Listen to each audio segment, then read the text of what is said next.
యోసేపు చాలా నీతిమంతుడు, యథార్థవంతుడు. ఆయన మీద అన్నల కక్ష కట్టారు.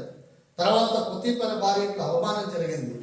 కానీ దేవుడు యోసేపును జైలు వరకు కూడా తీసుకెళ్ళాడు.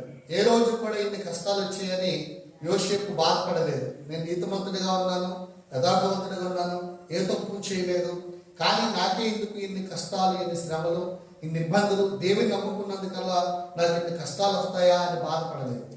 వాటన్నింటినీ ఓర్చుకున్నాడు. ఒక సమయం వస్తుందని తెలుసుకున్నాడు. తగిన సమయం అందు దేవుడు వారిని హెచ్చిస్తాడని తెలుసు. తనకి వాక్యం తెలుసు.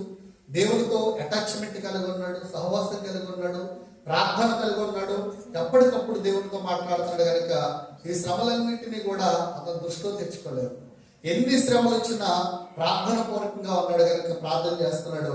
ఆ ప్రార్థన చేస్తున్నటువంటి తన దేవుడు ఒకరోజు జ్ఞాపకం చేసుకుని జైల్లో ఉండగానే ఒకేసారి ఐగుప్తు దేశానికి రాజుగా చేసేసాడు. దేవునికి స్తోత్రం, హల్లెలూయా.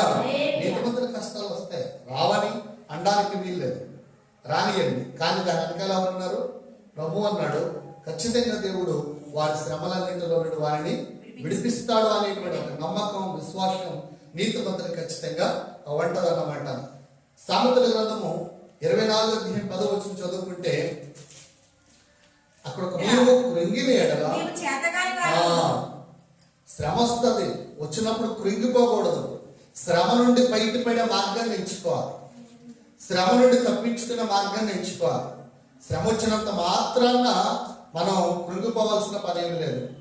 అక్కడ ఏముందంటే శ్రమ దినమున ఎవరైతే కృంగిపోతారో వారు చేతకానోళ్ళు అయిపోతారని ఉంది. చేతకానోళ్ళు కాబట్టి మనం శ్రమ